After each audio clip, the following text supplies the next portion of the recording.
സ്തോത്രം. സകല ലോകത്തിൻ്റെ രാജാവും എൻ്റെ കർത്താവുമായ നമ്മുടെ ദൈവം വാഴ്ത്തപ്പെട്ടവൻ ആ ധന്യവും നിസ്തുല്യ നാമത്തിൽ വീണ്ടും എല്ലാ ദൈവങ്ങൾക്കും ഹൃദ്യമായി സ്നേഹവന്ദനം അറിയിക്കുന്നു. നമ്മുടെ മീറ്റിംഗിലേക്ക് എല്ലാവരെയും ഹാർദവുമായി സ്വാഗതം ചെയ്യുന്നു. I extend a very, very hearty greetings to all of you to our regular meetings in the matchless and wonderful name of our Lord and Savior Jesus Christ. And today I'm with a little bit different subject, but that's very current and relevant. It's very important that we should know and we should think about it. നമ്മൾ അറിഞ്ഞ് മനസ്സിലാക്കി ചിന്തിക്കേണ്ട വളരെ പ്രധാനപ്പെട്ട ഒരു ആനുകാലിക സംഭവത്തെ പറ്റി, the biblical relevance of it. What does the Bible say about it? Or is it the fulfillment of some biblical prophecy? വിശുദ്ധ വേദപുസ്തകത്തിന്റെ പ്രവചനങ്ങളുടെ ഫുൾഫിൽമെന്റ് ആണോ ഇപ്പോൾ ഇറാനിൽ നടക്കുന്ന യുദ്ധം? That is something that we are going to look into.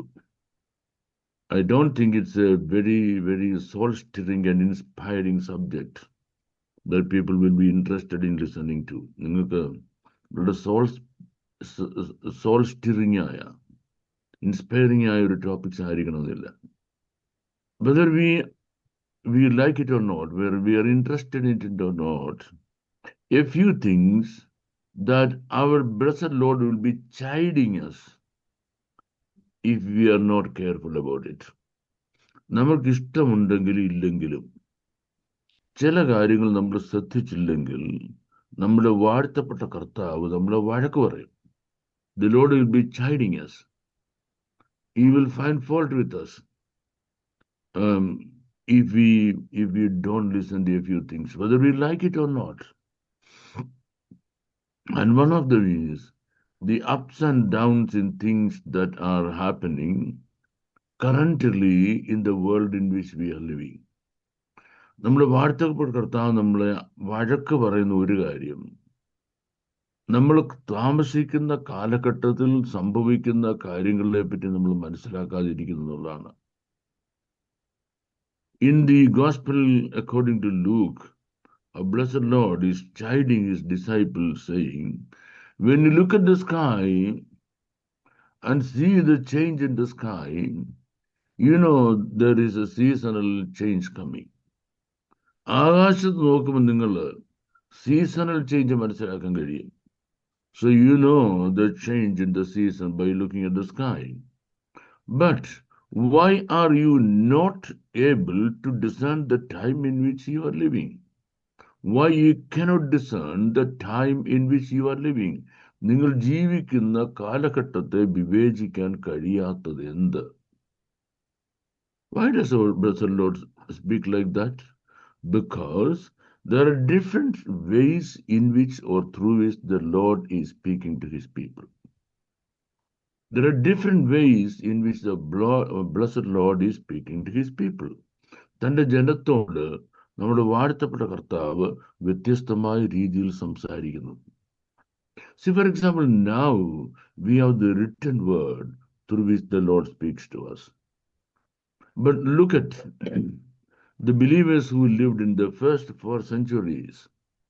ആദ്യത്തെ 4 നൂറ്റാണ്ടിൽ ജീവിച്ചിരുന്ന ദൈവമക്കളുടെ കാര്യം ആലോചിച്ച് നോക്കുകയും, they didn't have the written gospel, the New Testament with them. They didn't have. But did they know the plans and ways of God? Yes, much better than what we know now. ആദ്യത്തെ സഭയുടെ 4 നൂറ്റാണ്ടിൽ വേദപുസ്തകം ഇല്ലായിരുന്നല്ലോ. New testament ഇല്ലായിരുന്നല്ലോ. പക്ഷേ they knew the ways of God much better than we know. നമുക്കറിയാവുന്നതിനേക്കാൾ കൂടുതൽ അവർക്ക് ദൈവത്തിന്റെ കാര്യങ്ങൾ അറിയാമായിരുന്നു. And so the written word is one way through which God speaks to the world. And then what the written word speaks to us, what the written word tells us, has to be manifested, established, and revealed and proved in the current affairs. വിശുദ്ധ വേദോത്സവം പറയുന്ന കാര്യങ്ങൾ current affairs കൊണ്ട് prove ചെയ്യണം. Current അഫയേഴ്സിൽ prove ചെയ്യണം. That is God's way. So It can be a reversal of understanding also. What is a reversal of understanding? The first understanding is we read the Word of God and you see whether these things are happening anywhere in the world. Suppose we don't see that happening at our time. തിരുവഴുത്തിൽ എഴുതിയിരിക്കുന്ന കാര്യങ്ങൾ എവിടെങ്കിലും സംഭവിക്കുന്നുണ്ടോ? സംഭവിക്കുന്നില്ല എന്ന് കാണുകയാണെങ്കിൽ നമ്മൾ എന്ത് മനസ്സിലാക്കണം? This is to happen in yet another time. This is to happen in the future. ഇത് ഭാവിയിൽ സംഭവിക്കേണ്ടതാണെന്ന് മനസ്സിലാക്കണം. Suppose we didn't understand things from the Word of God. Then there is a reversal of understanding. The reversal of understanding is, എന്തെന്നറിയാമോ? We see things happening. Wow, absolutely strange. വളരെ strange ആയ കാര്യങ്ങൾ നമ്മൾ കാണുന്നു. So what should we do? We should go to the Word of God and see whether these things are foretold or predicted or prophesied already in the Word of God. ഈ പറഞ്ഞിരിക്കുന്ന കാര്യങ്ങൾ വിശുദ്ധ തിരുവെഴുത്തുകൾ ഇതിനു മുമ്പ് പറഞ്ഞതാണോ? Is it a fulfillment? Is it a fulfillment of anything that is written in the Word of God? So these are the two ways in which we should understand the time in which we are living. നാം ജീവിക്കുന്ന കാലഘട്ടത്തെ മനസ്സിലാക്കേണ്ടത് ഇങ്ങനെയാണ്. If my memory is right, I don't think you have forgotten what I'm going to tell you. Last month, yes, it was last month, I told you that there is going to be a Gog-Magog war. And the Gog-Magog war is leading towards the rapture of the church. Gog-Magog war സഭയുടെ ഉൽപ്രാവണത്തിലേക്കാണ് കാര്യങ്ങളെ നയിക്കുന്നത്. That is the first phase of the Gog-Magog war. And then there is an end phase of the Gog-Magog war that is to happen in another future time. Now, what is happening today in the Middle East, or especially in Iraq? Well, prophetically speaking, according to biblical prophecy, it is nothing but the starting of the Gog-Magog war.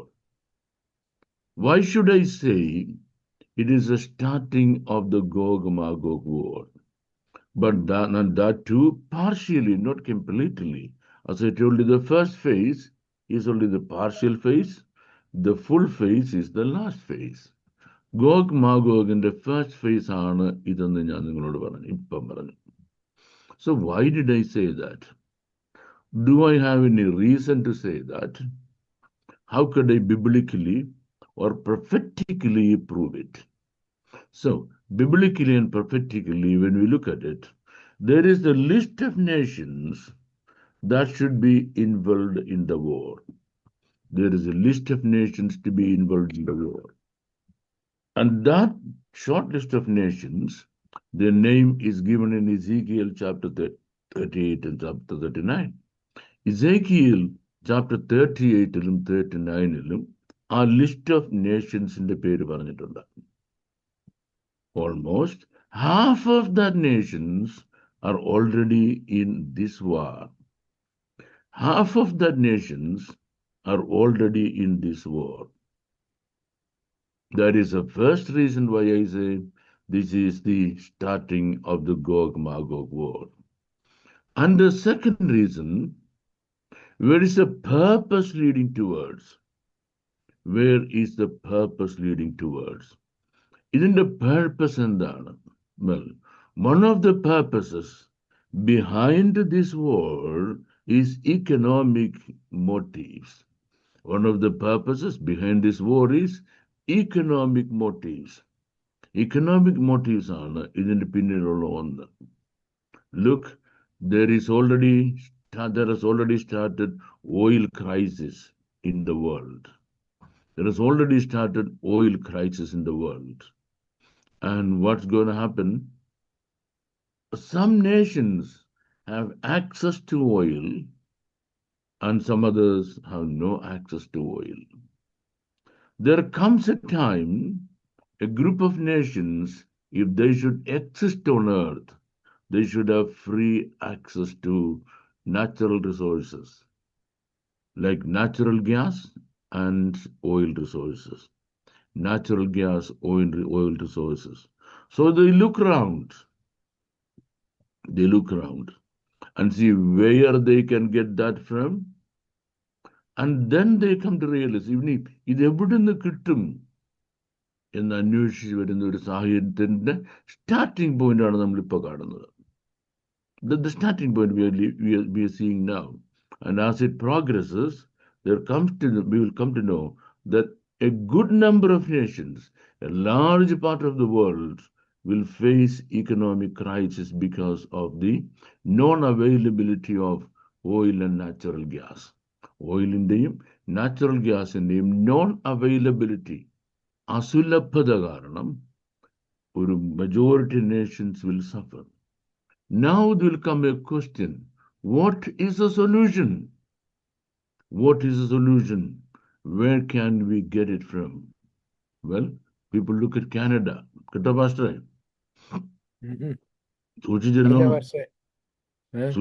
People will look at Canada. Yes, yes. And they will see that there is a large oil reserve in Canada. Yeah. But the problem is, who is going to come all the way up to Canada to explore it? How is it humanly possible to come all the way up to Canada to explore it? Forget it. That's not going to happen. And not only that, Canada cannot have the freedom to sell its oil as and how and when it likes it, because it is under the tight fist of America. The tight fist of America.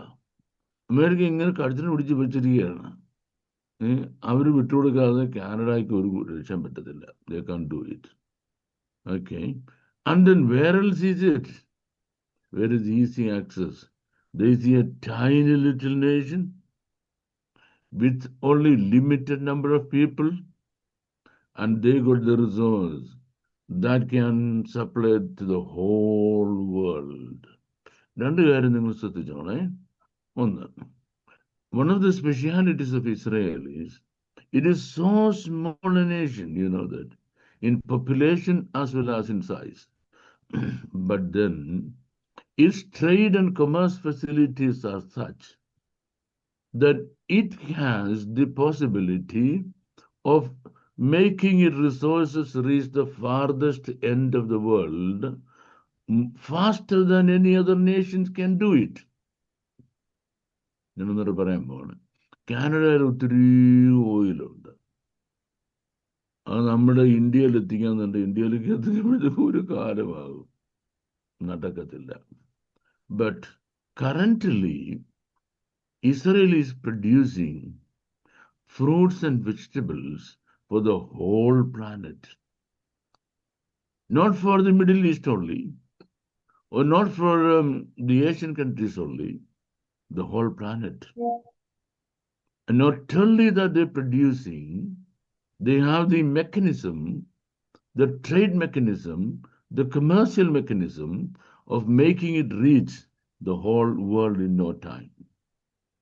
The same way, if you go to Israel, a handful of people, just eliminate them, then explore the entire wealth, explore the entire oil resources, and which you can make reach the whole world in no time, means you would be rich. That is the motive. Eventually, അതാണ് final motive. Where do we read it? That also we read it in the book of Ezekiel. So, the motive is clear, and the parties involved in the war are clear. ലക്ഷ്യം വ്യക്തമാണ്. യുദ്ധത്തിൽ സംബന്ധിക്കുന്ന ആളുകളുടെ, രാജ്യങ്ങളുടെ പേരുകളും വ്യക്തമാണ്. And then there are a couple of other things that we should be concerned of, not concerned, aware or knowledgeable about. That's what I'm going to tell you now. Okay, so where are we going to start? First of all, there's a scenic setting. ഒരു പശ്ചാത്തല ക്രമീകരണമുണ്ട് ഈ യുദ്ധത്തിന്. And we have to look back to the New Testament, Matthew chapter 5, verse number 9. That is a scenic setting. കാരണം followers of Jesus have always lived with the tension that the Bible describes the world scared by conflict even while calling God's people to be peacemakers.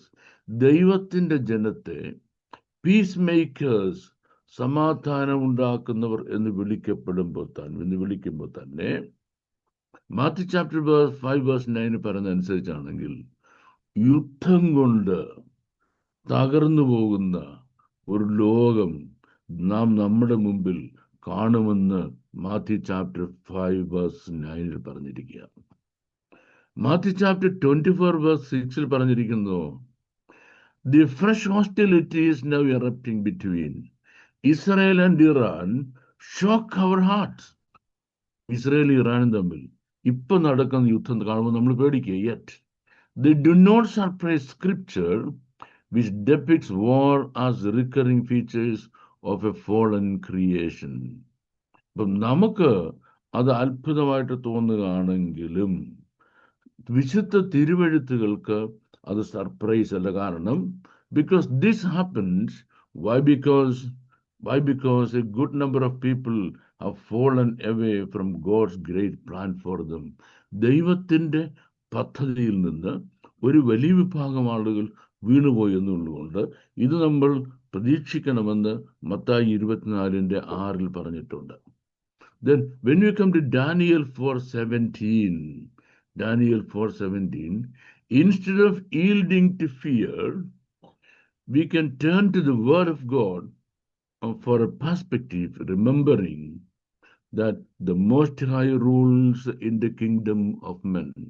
Daniel 4:17 വായിക്കുമ്പോൾ അത്യുന്നതൻ മനുഷ്യന്റെ സിംഹാസനങ്ങൾ വാഴുന്നു. The Most High rules in the kingdom of men. മനുഷ്യന്റെ രാജ്യങ്ങളുടെ മേൽ, സാമ്രാജ്യങ്ങളുടെ മേൽ അത്യുന്നതൻ വാഴുക. That means it is the Most High who decides. The Most High means the Lord of God, the Lord of Lords and King of Kings. താനാണ് തീരുമാനിക്കേണ്ടത് ആര് എവിടെ എന്ത് ചെയ്യണം, എന്ത് സംഭവിക്കണമെന്ന്. So God is setting a scenic background for all these things happening. Now, the snapshots of the present conflict, ഇപ്പോഴത്തെ കോൺഫ്ലിക്റ്റിന്റെ ഒരു snapshot പറഞ്ഞാൽ, സിൻസ് mid-June 2025, നമ്മൾ തുടങ്ങേണ്ടത് ജൂൺ 2025, കഴിഞ്ഞ വർഷം ജൂൺ മാസം പകുതി. Israel has carried out repeated strikes on Iran's nuclear infrastructure at Natanz എന്ന് പറയുന്ന ഇറാന്റെ ന്യൂക്ലിയർ ഇൻഫ്രാസ്ട്രക്ചർ ഇസ്രായേൽ തകർത്ത് കളഞ്ഞു.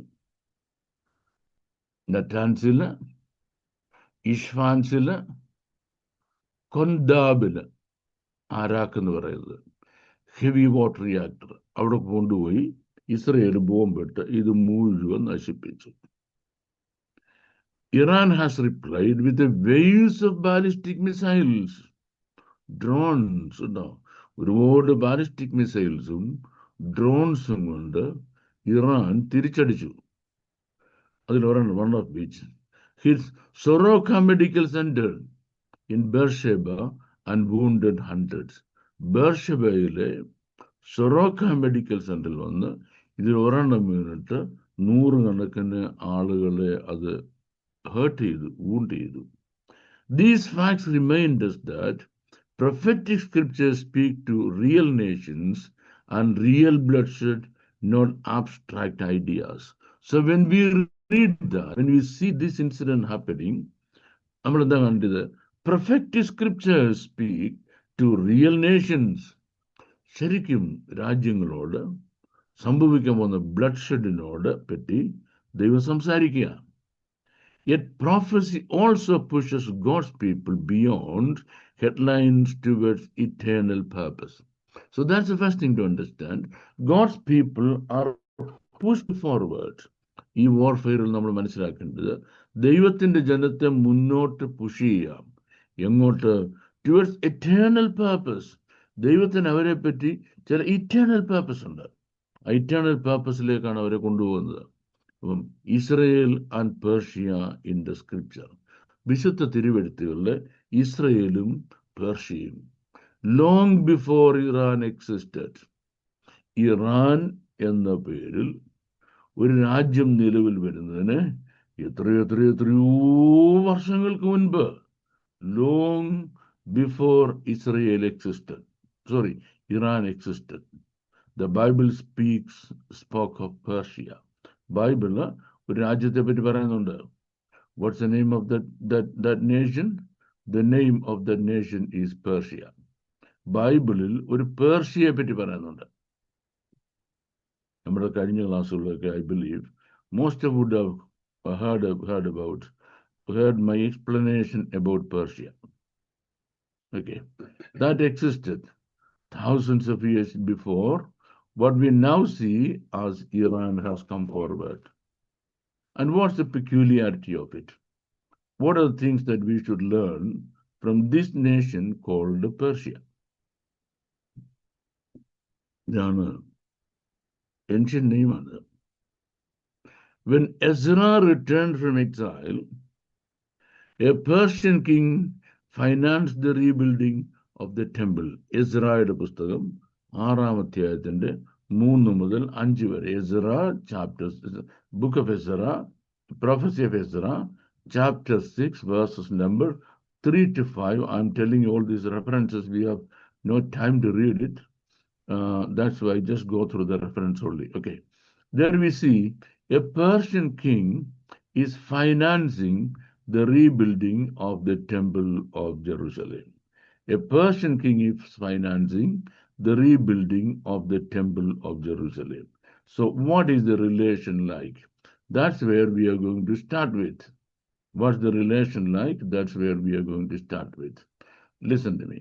The people of Israel were enslaved by Babylonians, because Babylonians were the sort of people who actually did not very much like Israel, though Israel was, I should say, fancied by Babylon. ഈ Babylon എന്ന് പറയുന്ന ഇസ്രയേലിന്റെ ഒരു fancy ആയിരുന്നു.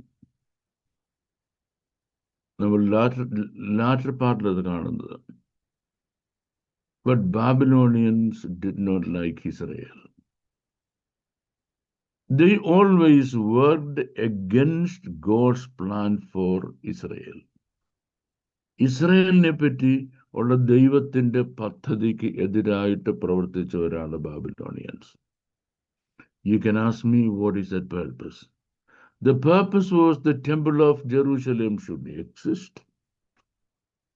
And the temple of Jerusalem should exist when the physical appearance of the Lord Jesus Christ happens for the first time. നമ്മുടെ വാഴ്ത്തപ്പെട്ട കർത്താവ് ഫിസിക്കലായിട്ട് ശരീരത്തിൽ യെരുശലേമിൽ വരുമ്പോൾ ദേവാലയം അവിടെ ഉണ്ടായിരിക്കണം. He should be entering into the temple of Jerusalem and sitting there and teaching the people the word of God. നമ്മുടെ വാഴ്ത്തപ്പെട്ട കർത്താവ് യെരുശലേമിൽ ഇരുന്ന് യെരുശലേം ദേവാലയത്തിൽ ദൈവദിനം പഠിപ്പിക്കണം. These were God's eternal purposes. So, if that eternal purpose is spoiled, ദൈവത്തിന്റെ ആ eternal purpose spoiled ആകുകയാണെങ്കിൽ, what would be the outcome? Outcome എന്തായിരിക്കും? Outcome would be the salvation of the entire world, the Gentile world, would not take place. ലോകത്തിന്റെ മുഴുവൻ രക്ഷ എന്ന കാര്യം നടക്കാതെ വരും. So, ലോകത്തിന്റെ മുഴുവൻ രക്ഷ നടക്കരുത്. Salvation for the entire world should not take place. Therefore, devil decided devil decided that there should not be Temple of Jerusalem and there should not be the Jewish people. So Babylon was an instrument or a powerful weapon tool in the hands of the devil to work against the plan of God. So then what happens? God decided to bring another force into Babylon for two purposes. Purpose number one, to crush down the capacity of Babylon, to crush down the capacity, ability, power of Babylon. Babylon's ശക്തിയെ crush down ചെയ്യുക. And number two, to release the people of Israel from there. ഇസ്രയേലിനെ ബാബിലോണിൽ നിന്ന് release ചെയ്യുക. And the third purpose, to enhance the building project of the Temple of Jerusalem. To enhance the building project of the Temple of Jerusalem. Temple of Jerusalem in the building project enhance ചെയ്യുക. But Babylon was so powerful. So powerful. It is not so easy for human power to overtake, to crush down Babylon. But God wanted a human power to crush down Babylon. And what did God do? God raised another part of the mighty Babylonian Empire to turn against Babylon itself. Listen to me. God raised another part of the mighty Babylonian Empire. Mighty Babylon Empire ഒരു പാർട്ടിനെ Babylon നശിപ്പിക്കുന്നതിന് വേണ്ടി ദൈവം എഴുന്നേൽപ്പിച്ചു. And what was that power? The power of that nation was Persia. The power of that nation was Persia. So there came a Persian king. There came a Persian king. What was the name of that Persian king? The name of the Persian king was Cyrus, about whom we read in Ezekiel, in Isaiah chapter 45. That was Cyrus. And what did Cyrus do? Cyrus did something that no other king would do. He declared freedom for the Jewish slaves in the land, the Jewish captives in the land of Babylon. Babylon മുഴുവൻ ചിതറിക്കിടന്ന Jewish captivesന് തിരികെ പോയി യെരുശലേം temple പണിയുന്നതിന് freedom കൊടുത്തു. That's what Cyrus did. But unfortunately, Cyrus didn't live for long. When after Cyrus's death, there came another king whose name is Cambyses II. Cambyses II. When Cambyses II came, he found that the people who got the freedom to go back to Jerusalem to build the Temple of Jerusalem were not able to do it because they were financially poor. യെരുശലേം ദേവാലയം പണിയുന്നതിന് വേണ്ടി തിരിച്ചുപോയ ആളുകൾക്ക് യെരുശലേം ദേവാലയം പണിയാൻ കഴിയുന്നില്ല. കാരണം they were financially poor. So what did Cambyses do? Cambyses made a resolution that money should be given from the treasury of Babylon for the rebuilding of the Temple of Jerusalem.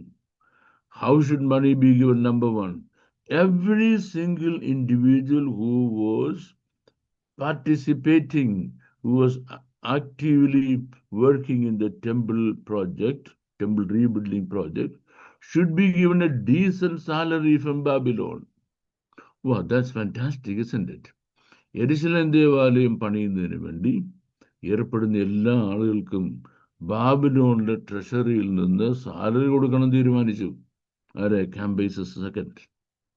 And not only that, he also declared that timber should be released from his forest in the area so that they will not be lacking materials for the rebuilding of the temple.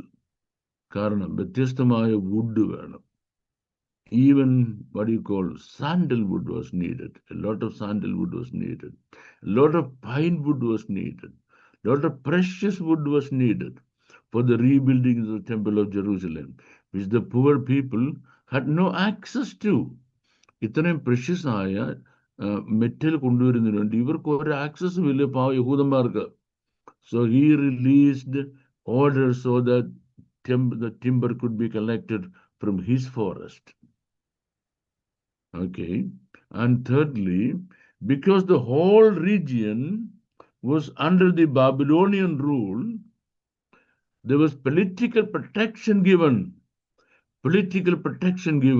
that the temple could be built.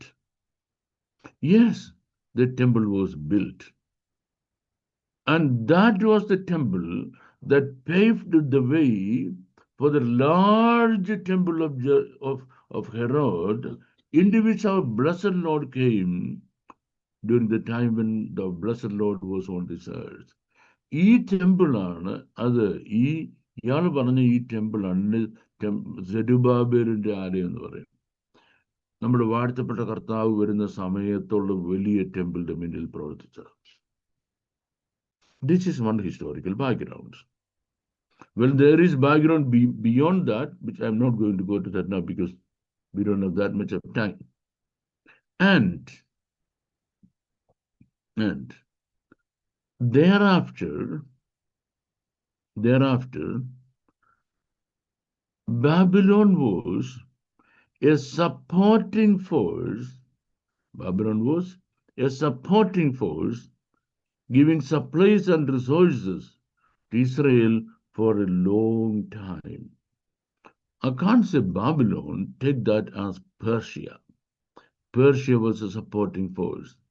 Suppose if I'm trying to minimize it, not minimize, if I try to be as brief as possible, for how long did Persia support Israel?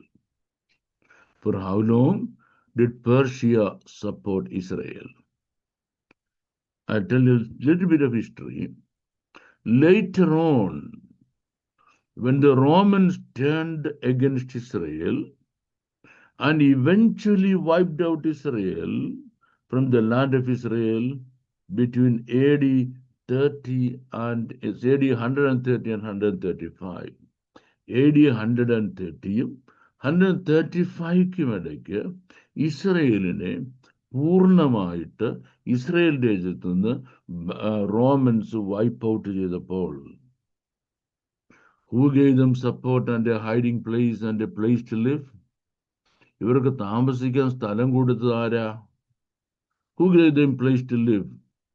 Because in search of security and safety, these poor Jewish people had to run and cross the river Euphrates, and they ended up in the land of Iran. ഇന്നത്തെ ഇറാന്റെ, പേർഷ്യയുടെ 130-135 ഇടയ്ക്ക്, when their life was difficult in Israel, the people of Israel ran away from there. They crossed the river Euphrates and entered into the land of modern Iran. Modern Iran our ചെന്നെത്തി. Do you know one thing?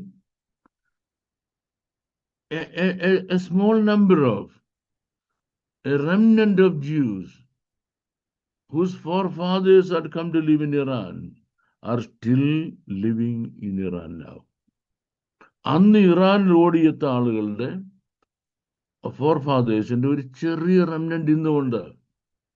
And what was Iran like? Iran was supporting them, sustaining them, helping them, protecting them, taking care of them. For how long? Until the time of Muhammad. When Muhammad started his Islamic religion, things changed. Things completely changed. And these people found that they got no succor, they got no help. And that was when Islam came to power, they had to run away again from there. However, Islam got split into two. You know that story of it, that is Shia and Sunnis. Most of the Middle East fall under the fold of Sunnis, whereas this country, that is Persia, remained under the fold of Shia. What did they have? They had a soft corner toward the Jewish people, a sort of soft corner towards the Jewish people. So understand that much. And now, as we go forward, much later, centuries later, when the nation of Israel was re-established or declared, that tiny little nation came into existence.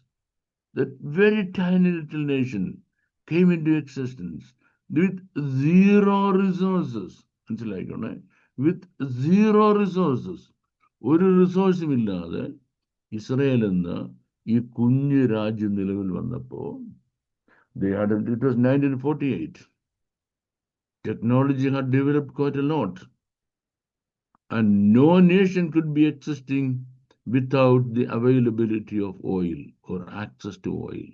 Oil access ഇല്ലാതെ ഒരു രാജ്യത്തിനും നിലനിൽക്കാൻ കഴിയാത്ത ഒരു കാലത്ത്, when it was impossible for any nation to exist without access to oil resources, in the Middle East, Israel was the only one nation that had no access to oil resources. Oil ഇല്ലാത്ത ഒരേ ഒരു രാജ്യം middle ഈസ്റ്റിൽ ഇസ്രയേലാണ്. And where could they get access to oil? In the Sinai Peninsula. Sinai Peninsula is and was the richest resource area of oil. ഏറ്റവും കൂടുതൽ oil കിട്ടുന്ന ഒരു area ആയിരുന്നു സൈനായിക് peninsula. Israel captured Sinai Peninsula. However, for the sake of peace, they left it behind. ഈ സൈനായിക് peninsula Israel യുദ്ധം ചെയ്ത് കീഴടക്കിയിട്ട് പോലും സമാധാനത്തിന് വേണ്ടി അവരത് വിട്ടുകൊടുത്തു. Now Israel has no access to oil. ഇസ്രയേലിന് ഓയിലിന് മാർഗമില്ല. Do you know who were the first people to came forward to offer the oil? It was Iran, Persia. Persia came forward and they offered resources to Israel. Pastor, എല്ലാവരും ഉറങ്ങുകയാണോ പാസ്റ്ററെ? Pastor പോലും മിണ്ടുന്നില്ല.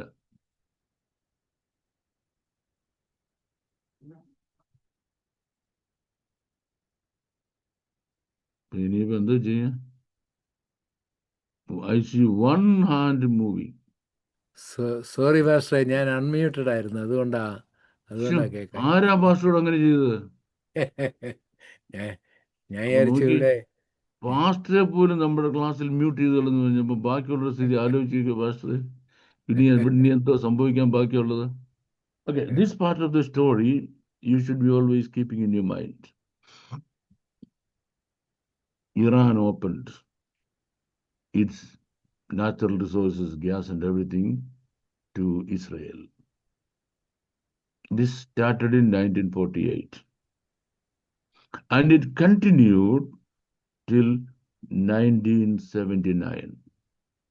ഇവിടെ ഇരിക്കുന്ന ആളുകൾ മിക്കവാറും ആളുകൾ 1979 മുമ്പ് ജനിച്ചവരാണ്, ഞാനൊഴികെ. I am the only youngest person sitting here.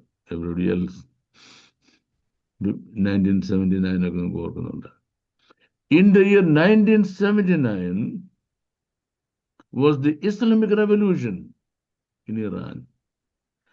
Islamic Revolution ഇറാനിലുണ്ടായിട്ട് the Ayatollah Khomeini regime came forward and took over Iran. So let's have a look at What happened in between? In between what and what? In between 1948 and 1979. Israel received the oil resources and natural resources of Iran. ഇറാന്റെ ഓയിലും natural റിസോഴ്സസും ഇസ്രയേലിന് ഇഷ്ടം പോലെ കിട്ടി. And what did Israel give them back? Israel gave them back the latest developments, inventions, discoveries, advancements in the field of sciences and technology. In the field of science and technology, what is the best to be obtained? Israel gave it. Listen to me. When Israel supports a nation, the way in which that nation could be empowered is far greater than the way in which a nation could be empowered when America supports it. American സപ്പോർട്ടും Israeli സപ്പോർട്ടും നമ്മൾ വ്യത്യാസം പറയാൻ പോവാം. America has been supporting Pakistan ever since its independence in 1947. America supported, and in the end, what has happened to Pakistan? One of the most miserable countries in the world. One of the most miserable countries in the world.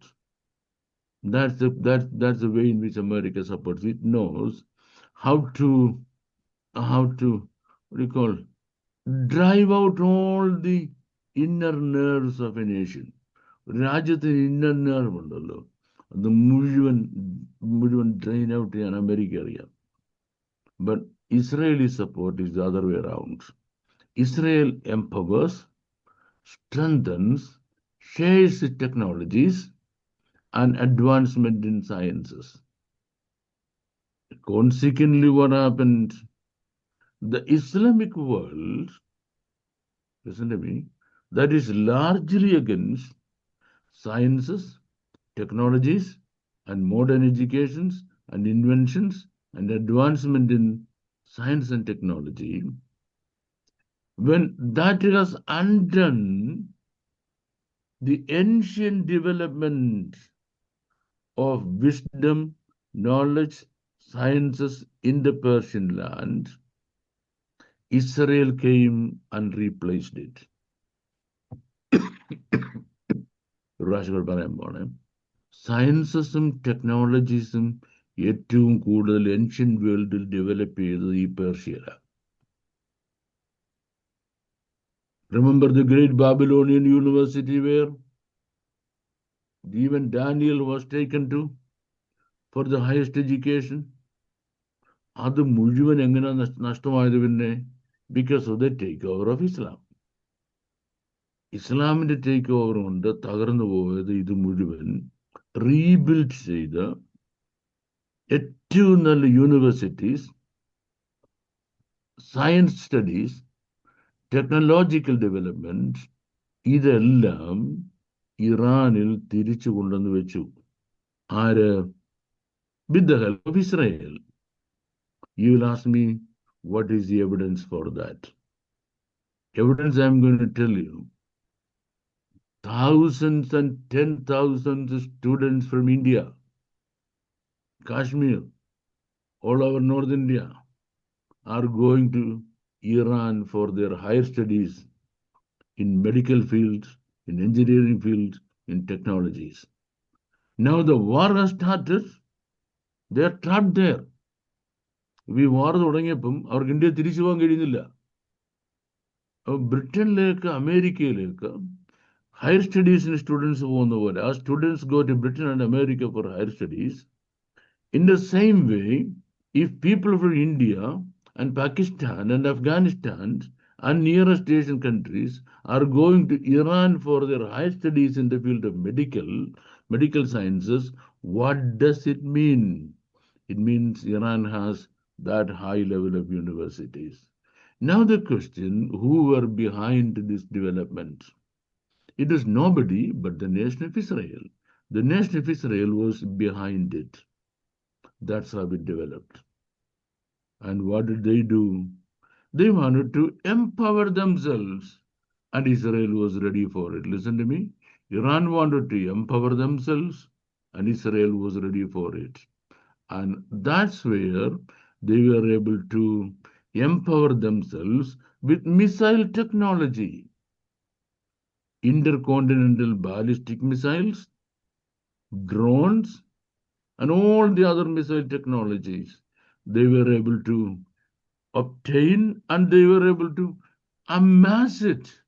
അപ്പം Iran ഇത് കിട്ടുക മാത്രമല്ല, Iran അത് സംഭരിച്ച് listen to me, for the last how many years?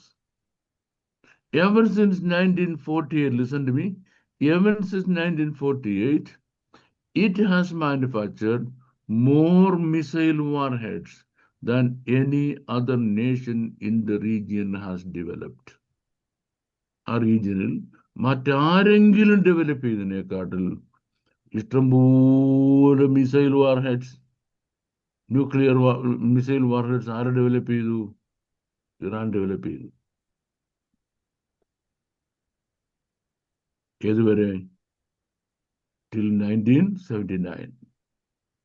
1979, the change happened was Ayatollah regime came forward. Then Ayatollah regime had a problem. What was the regime's problem? The regime's problem is they wanted to be superseding the entire Islamic world. The entire Islamic world should be under them, because of, number one, the racial issue, that is, they are Shias and they consider themselves superior to the all other Sunnis. Okay, നിങ്ങൾ നോക്കിക്കോണേ, ഇപ്പോ middle ഈസ്റ്റിലുള്ള almost all Nations എതിരായിട്ട് അവർ എത്ര ദിവസമായി missile വിടാൻ തുടങ്ങിയിട്ട്? See how many days they have been sending missiles to all the Middle East nations around them. How long have they been amassing it? They have been keeping it and developing it. All these last decades, they have been doing it. And now came 1979. When the new regime came, the new regime had an idea. How can we have all the Islamic nations together with us?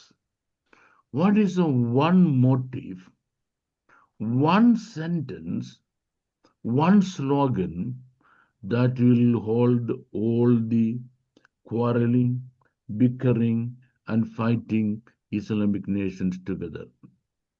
പരസ്പരം അടിച്ചും വഴക്കുണ്ടാക്കിയും തമ്മിത്തല്ലിയും തലകീറിയും നടക്കുന്ന Islamic രാജ്യങ്ങളെ ഒരുമിച്ച് ഒരു കൊടക്കീഴിൽ ഏകലക്ഷ്യത്തോടെ നിർത്തുവാൻ കഴിയുന്ന ഏതെങ്കിലും ഒരു ആപ്തവാക്യമുണ്ടോ?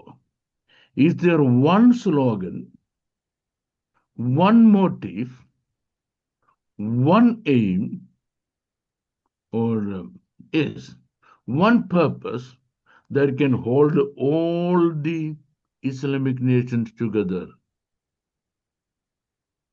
For that, you should look at the Bible. For that, you should look at the Bible. And what is that one purpose that you can see in the Bible? Come on.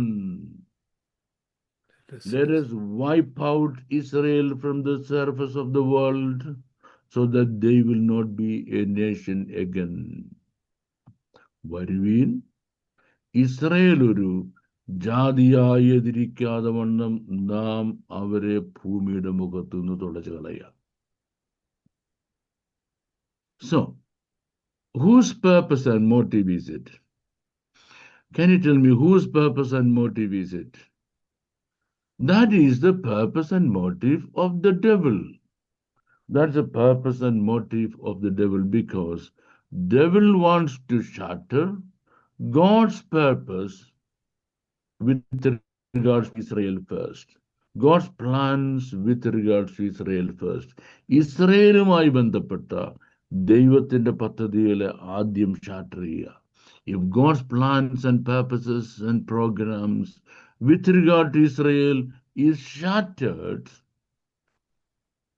then that is detrimental to God's purpose and programs regarding the church of God. ഇസ്രയേലുമായി ബന്ധപ്പെട്ട ദൈവത്തിന്റെ പദ്ധതികൾ നടക്കാതെ വന്നാൽ ദൈവസഭയുമായിട്ടനുബന്ധിച്ചുള്ള ദൈവത്തിന്റെ പദ്ധതികളെയും സാരമായിട്ട് തകർക്കാം. One motive ഏത്? വരുവീൻ, Israel ഒരു ജാതിയായിരിക്കാതെ കൊണ്ടും നാം അവരെ മുടിച്ചു കളയുക.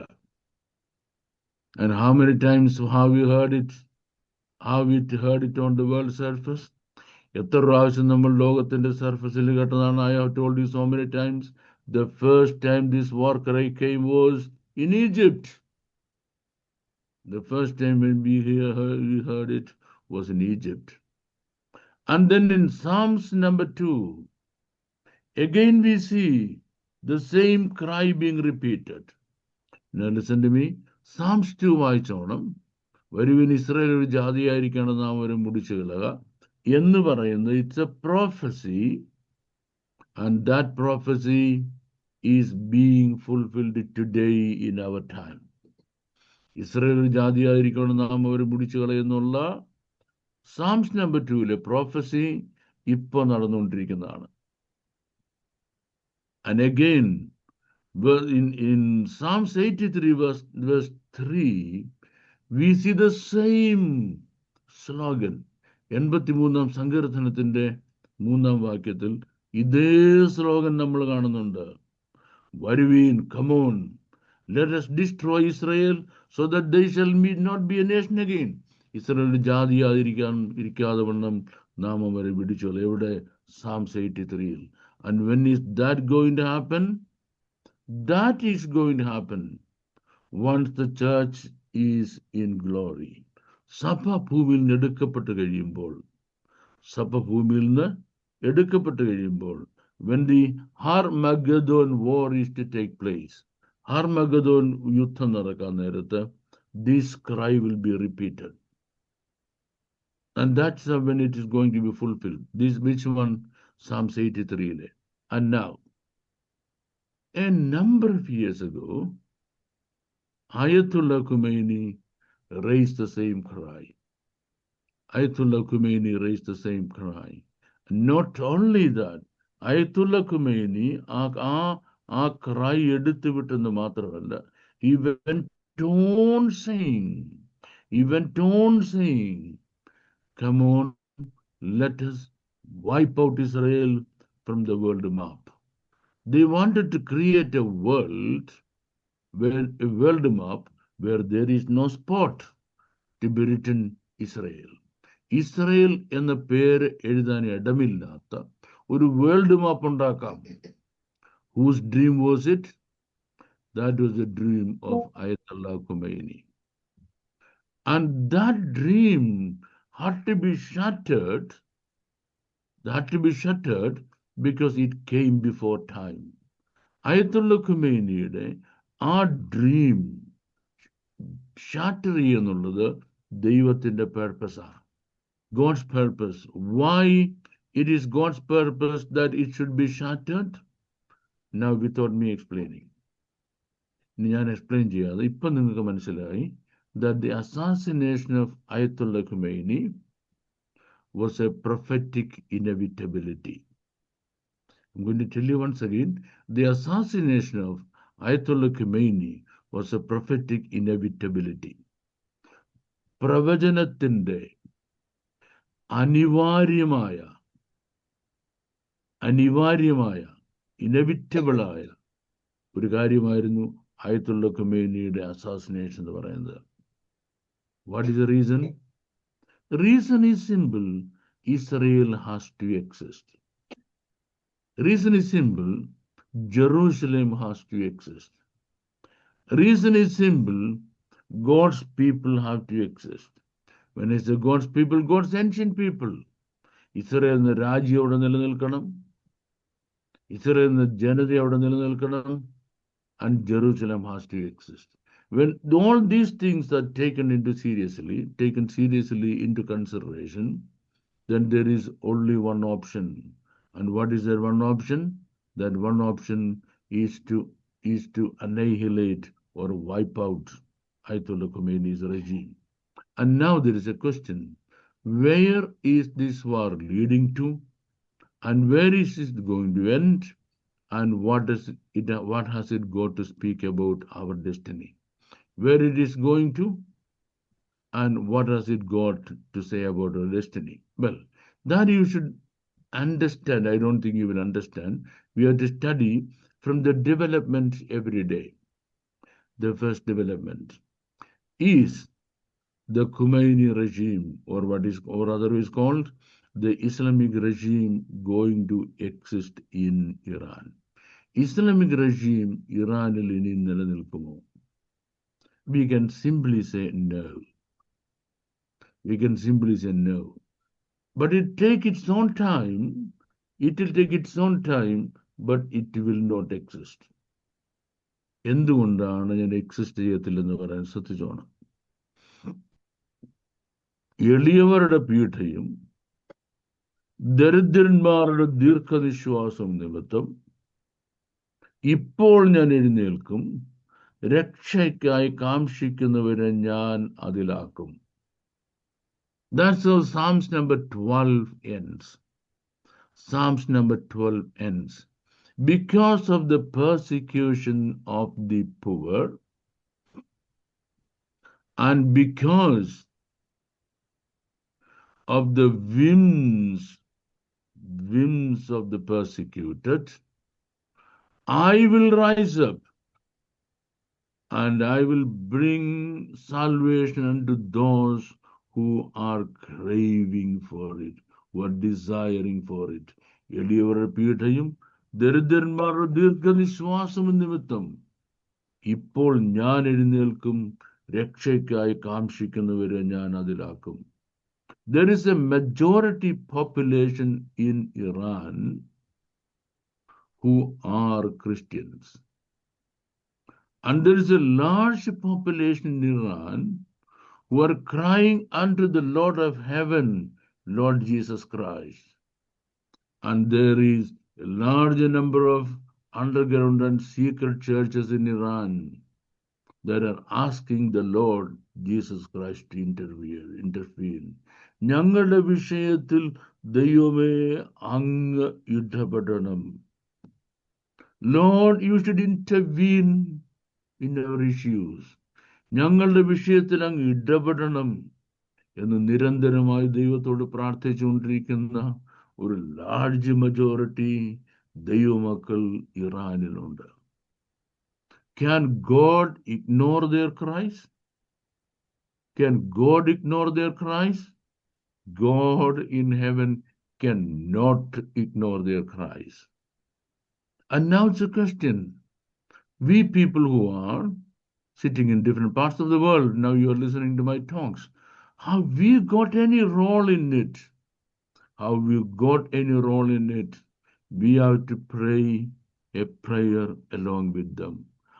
The cry of a prayer should join them.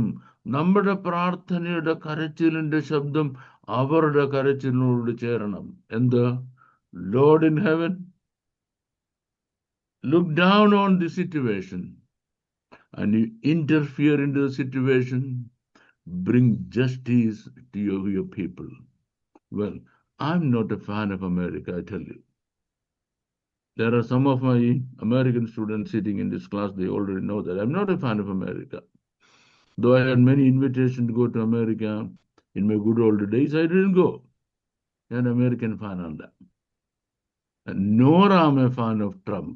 I didn't like him during the first time. I used to write a lot of critical articles criticizing Trump.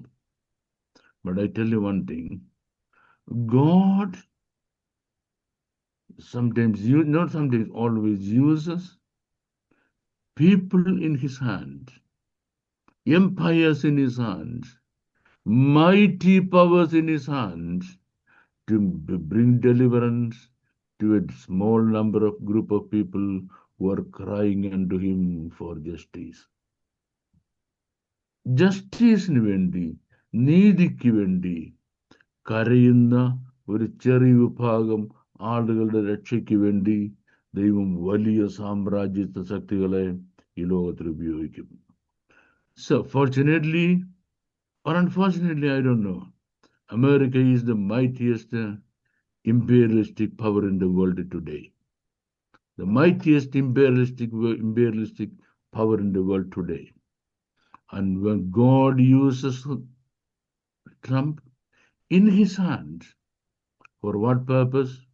For the purpose of bringing justice and peace to a large number of Christians in Iran who are crying unto God for peace in Iran. And what's our purpose, our responsibility?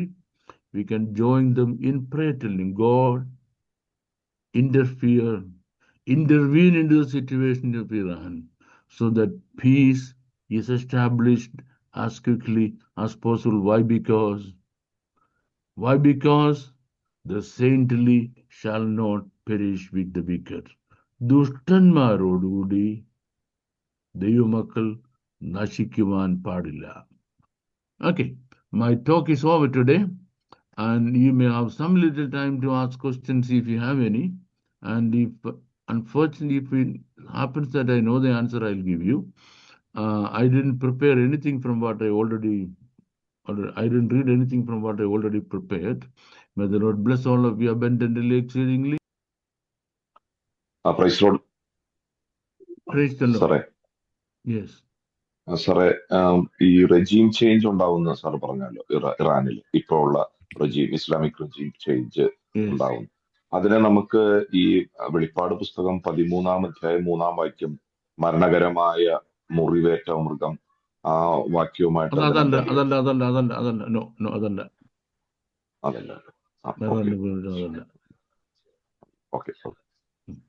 Okay. Thank you. John Paul Pastor.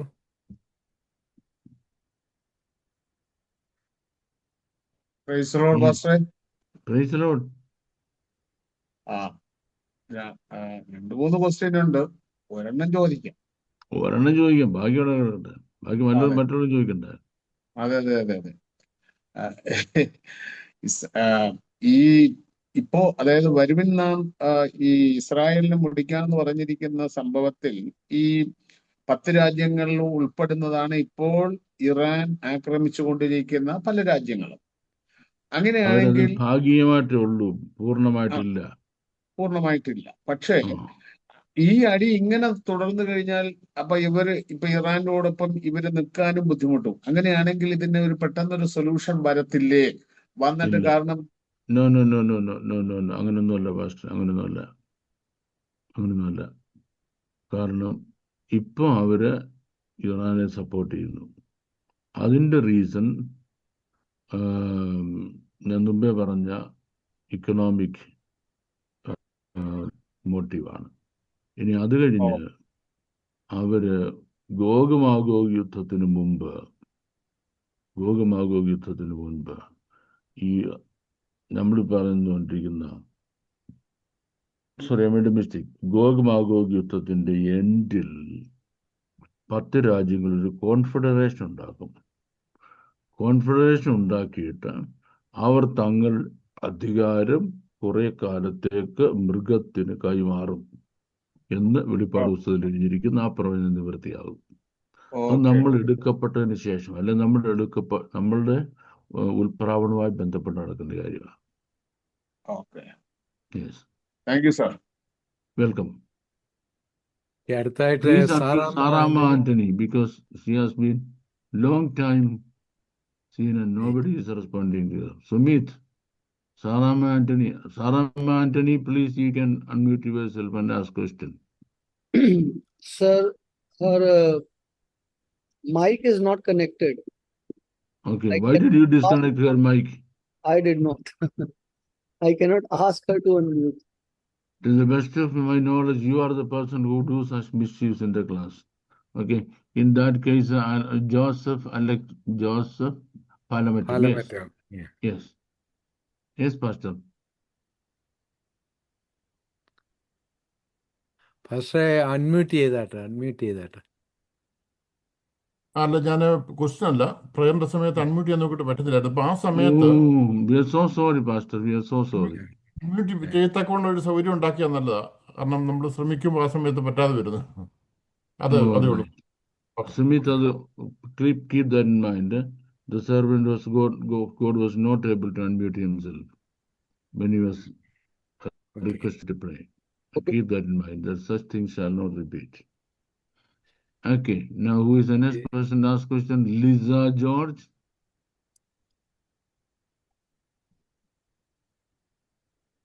Okay. Yes, Lisa. Praise the Lord. Praise the Lord.